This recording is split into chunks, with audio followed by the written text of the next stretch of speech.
Hello everyone, welcome to Kanen Coffee in Berkeley. Today we have a nice Lucca double boiler. Came here, it was a big leak on the steam side. We got that fixed. Also, we switched the combo valve. This is the old one. We replaced brand new combo valve inside.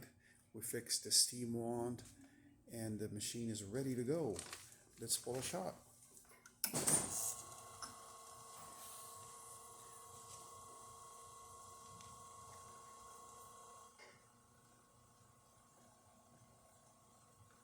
There you go.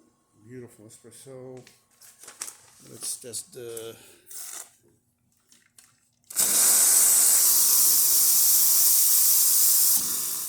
and it's really flexible right now. It's not as tough when it came to the shop.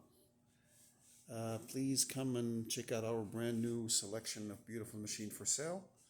And please also do not forget to subscribe. Thank you.